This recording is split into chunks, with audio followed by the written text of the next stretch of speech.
大家好，我是 Jenny， 欢迎来到沉思者 J。 你有没有看过那种画，就是黑色的粗线条，把画面切割成大大小小的格子，格子里面填着红色、黄色、蓝色，或者干脆留白。那种画挂在博物馆里，挂在教科书的封面上，挂在每一个设计系学生的墙上，你可能第一眼就认出来了。对，那就是蒙德里安。但你知道吗？创作出这种极简风格的那个人，年轻的时候画的是荷兰田野，是风车，是教堂，是树木在雾中的样子。他走了整整一辈子，才走到那些格子面前。而且他走这条路的原因，根本不是为了设计，不是为了时尚，不是为了让你的房间看起来有品味。他走这条路，是因为他在追寻宇宙的真理。今天沉思者 J 要说的，就是彼埃特蒙德里安的故事，一个从荷兰田野出发的画家，一个被神秘主义改变一生的灵魂，一个用格子和三原色，试图把整个宇宙画进画布里的人。蒙德里安生于1872年，地点是荷兰的阿莫斯福特，那是一个小城市。父亲是学校校长，也是一个业余画家，所以蒙德里安从小就接触绘画。家里浓厚的科尔文教派氛围，让他从小就习惯了严格的秩序感，习惯了对更高真理的追寻。这两件事后来都进了他的画里。他14岁就开始学画，20岁进入阿姆斯特丹国立艺术学院。那几年他画的东西很传统，荷兰风景、农村场景、月光下的河流。那些画里有一种宁静，有一种北欧特有的湿润和雾气。技术相当扎实，但还没有任何迹象显示他将来会走向抽象。真正改变他的第一件事是神智学，那是1890年代的事。蒙德里安在20几岁的时候接触到了神智学运动。神智学是一种混合了东西方思想的灵性哲学，创始人是海伦娜·彼得罗夫纳布拉瓦茨基。神智学的核心信念是宇宙背后有一个更深的精神秩序，物质世界只是表象，真正的实相是由对立的力量构成的，阴与阳，物质与精神，水平与垂直，静止与运动。蒙德里安深深被这个思想吸引，他在1909年正式加入荷兰神智学协会。这件事影响了他此后所有的创作，因为他开始把绘画当成一种灵性探索，不只是描绘眼睛看到的东西，而是要找到眼睛看不到的本质。在接触神智学的同时，他的风格开始慢慢改变。他画的树开始从写实的树慢慢变成线条更简化的树。他画的沙丘和大海颜色开始变得更强烈，更不自然。他在试图穿透表面，试图画出他相信存在于表面之下的东西。然后他去了巴黎。1911年，蒙德里安第一次去巴黎，他看到了毕卡索和布拉克的立体主义作品，那对他来说是一道闪电。立体主义把物体分解成几何形状，同时呈现不同角度的视点，这正是他在寻找的东西，一种突破单一视角限制的方式。他留在巴黎，他的风格开始急速转变。那几年他画的树后来被称为他最重要的过渡作品之一。一棵树从具体变得越来越抽象，枝干变成弧线，弧线变成格状，格状变成接近纯粹几何的结构。你可以把他那几年的画排成一排，看着一棵真实的树一步一步蜕变成纯粹的线条和色块。那个过程本身就是一首诗。第一次世界大战爆发，他回到荷兰，在那里他遇到了一个改变他一生的人，西奥多斯·布尔赫。布尔赫是一个画家兼设计师，他和蒙德里安一起创办了一本杂志，叫做《风格派》。荷兰文式的 style 就是风格的意思。风格派不只是一本杂志，它是一个宣言，一个艺术运动，一个试图找到普世视觉语言的计划。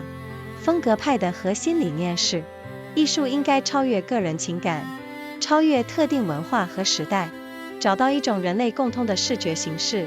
而蒙德里安相信，这种普世形式就是水平线和垂直线，三原色加上黑白灰。他把这套理论叫做新造型主义。荷兰文是 Neoplasticism， 核心思想是所有的形式都可以被海原成水平与垂直的对立关系，所有的颜色都可以被海原成三原色格子。这不是在简化艺术，在他看来，这是在揭示宇宙的底层结构。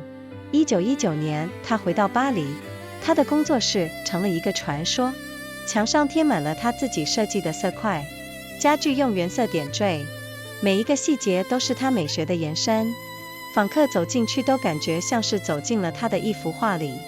那个工作室后来被无数人描述和回忆，说是他们见过最特别的生活空间。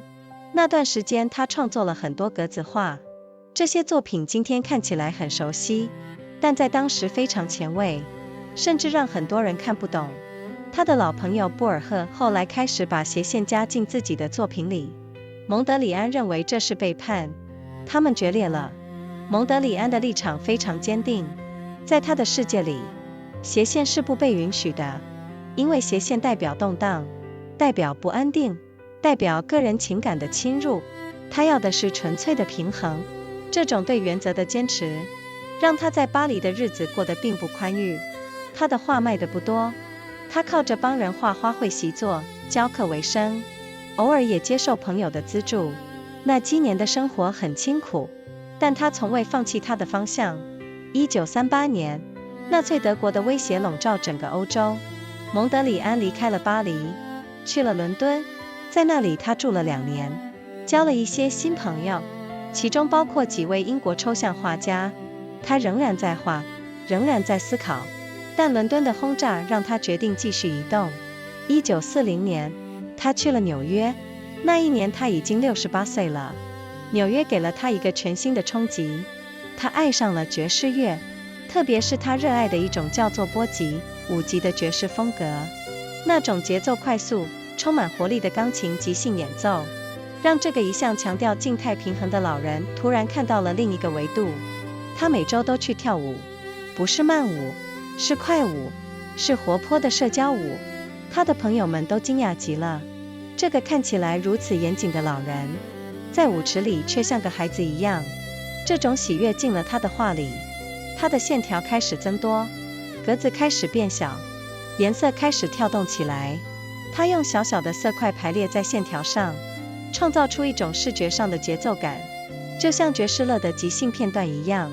那幅叫做《百老汇boogie-woogie》的作品，就是这个时期的代表。画里充满了黄色的线条，红色和蓝色的小方块点缀其间，整个画面跳动着，活着，和他早期的静态格子完全不同。但蒙德里安在纽约的时光并不长。1944年2月1日，蒙德里安在纽约因为肺炎去世，享年71岁。他走的时候，身边有几个真心的朋友，工作室里还有几幅未完成的作品，包括那幅后来被称为《胜利之舞》的画。那幅画被后人依照他的遗愿保留为未完成的状态，因为那才是他最后的样子，一个还在画的人，一个还在追寻的灵魂。蒙德里安走后，他的影响才真正开始爆炸。他的格子进了建筑，进了家具设计，进了时尚圈。伊夫·圣罗兰在1965年推出了著名的蒙德里安裙，把格子直接穿上了身。那个系列至今仍是时尚史上的经典。他的理念影响了包浩斯，影响了国际现代主义建筑，影响了无数设计师对网格系统的思考方式。你今天用的每一个网页排版，每一个版面设计，背后都有它的影子。但如果你只看到这些表面的影响，你就错过了蒙德里安最重要的那一层。他不是在设计，他是在祈祷。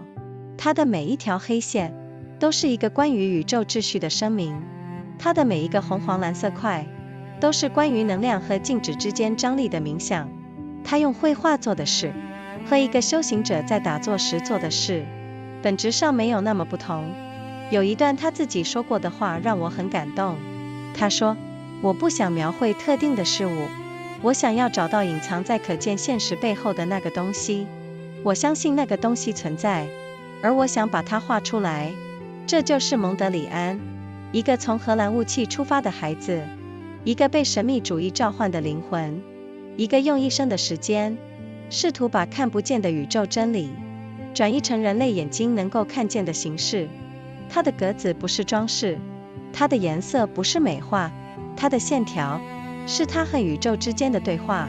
下次你在博物馆里看到那幅画的时候，那幅黑色格子加3原色的画，希望你能在那几秒钟里感受到他71年的追寻，感受到他从荷兰田野走到纽约舞池的那一段漫长旅程，感受到一个人用一辈子的时间认认真真在问宇宙到底长什么样子。谢谢你今天陪我说完蒙德里安的故事，我们下次见咯。Hello everyone, I'm Jenny. Welcome to Thinker J. Have you ever seen one of those paintings? The ones with thick black lines cutting across the canvas, dividing the surface into rectangles of different sizes. Some filled with red, some with yellow, some with blue, and others simply left white. Those paintings hang in museums around the world. They appear on textbook covers. They show up on the walls of design students everywhere. You probably recognized them the moment I described them. Yes, that is Mondrian. But here is something you might not know. The man who created that ultra-minimal style spent his early years painting Dutch countryside. He painted windmills, churches, trees disappearing into morning fog. He traveled an entire lifetime before he arrived at those grids. And the reason he made that journey had nothing to do with design, nothing to do with fashion, nothing to do with making your living room look stylish. He made that journey because he was chasing the truth of the universe. Today on Thinker J, we tell the story of Piet Mondrian, a painter who started from the Dutch fields, a soul transformed by mysticism, a man who tried to paint the entire cosmos, using nothing but grids and 3 primary colors. Mondrian was born in 1872, in the small Dutch city of Amersfoort. His father was a school principal, and an amateur painter as well, so Mondrian grew up surrounded by art from a very young age. The household had a strong Calvinist atmosphere, which instilled in him a deep sense of order and discipline, along with a yearning for something he called higher truth. Both of these qualities eventually found their way into his paintings. He started formal drawing lessons at 14, and entered the Amsterdam State Academy of Fine Arts at 20. During those years his work was thoroughly traditional. Dutch landscapes, rural scenes, rivers reflecting moonlight. There was a quiet beauty in those early paintings, a damp and misty quality typical of Northern European art. His technical skills were impressive, but there was nothing yet to suggest that he would one day become the father of pure abstraction. The first thing that truly changed him was Theosophy. This happened in the 1890s, when Mondrian was in his mid-20s. He encountered the Theosophical movement. Theosophy was a spiritual philosophy that blended Eastern and Western thought. It was founded by Helena Petrovna Blavatsky.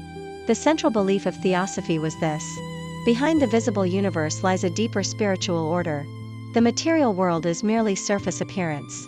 True reality is constructed from opposing forces held in dynamic tension: yang and yin, matter and spirit, horizontal and vertical, rest and movement. Mondrian was profoundly drawn to these ideas. In 1909 he formally joined the Dutch Theosophical Society. This decision shaped everything he created from that point on, because he began to see painting as a form of spiritual inquiry. Not simply a way of depicting what the eye could see, but a means of discovering what lies beneath appearances. As he absorbed theosophical ideas, his style began to shift gradually. The trees he painted started moving away from realistic representation. Their forms became simpler and more abstracted. The dunes and seascapes he painted took on stronger, more unnatural colors.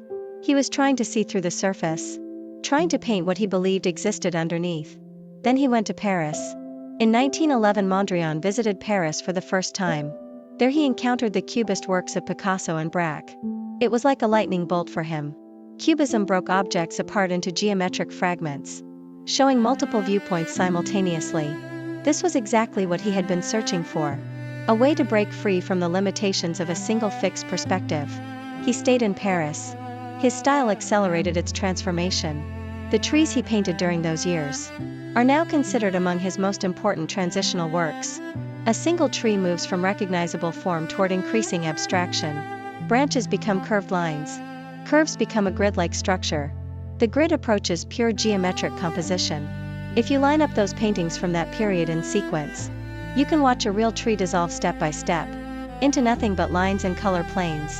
That progression is itself a kind of poetry. Then the First World War broke out. He returned to the Netherlands. And there he met someone who would change his life. Theo van Doesburg. Van Doesburg was a painter and designer. Together he and Mondrian founded a journal called De Stijl, which simply means the style in Dutch. De Stijl was not merely a journal. It was a manifesto, an art movement, a project aimed at discovering a universal visual language. The core principle of De Stijl was this: art should transcend personal emotion. It should move beyond specific cultures and time periods. It should find a visual form that belongs to all humanity. And Mondrian believed that form consisted of exactly two elements: horizontal and vertical lines. The three primary colors combined with black, white, and gray. He called this theory neoplasticism. The idea at its heart was simple and radical. All form can be reduced to the opposition of horizontal and vertical. All color can be reduced to the primary colors plus the achromatic tones. This was not a simplification of art. In his view, it was a revelation of the deep structure underlying all existence. In 1919 he returned to Paris. His studio became legendary. The walls were covered with color panels he had designed himself. Furniture was accented with primary colors. Every detail extended his aesthetic vision into three-dimensional space. Visitors who entered felt as though they had stepped inside one of his paintings. That studio was described and remembered by countless people as the most extraordinary living space they had ever seen. During those years he created many of the grid paintings we know today. These works feel familiar to us now, but they were deeply radical at the time. Many people could not understand them at all. His old friend Van Doesburg eventually began introducing diagonal lines into his own work. Mondrian saw this as a betrayal. Their friendship and collaboration ended. Mondrian held his position with absolute conviction. In his world, diagonals were simply not permitted, because diagonals represented turbulence, instability, the intrusion of personal emotion. What he wanted was pure equilibrium. This commitment to principle meant his years in Paris were not comfortable. His paintings sold infrequently. He supported himself by painting flower studies for clients, teaching drawing lessons, and occasionally accepting help from friends. Those were lean and difficult years. But he never wavered from his direction. In 1938, as the Nazi threat spread across Europe, Mondrian left Paris. He went to London. He lived there for 2 years, made new friends, including several British abstract painters. He continued working, continued thinking. But the bombing of London convinced him to keep moving. In 1940 he sailed to New York. He was 68 years old.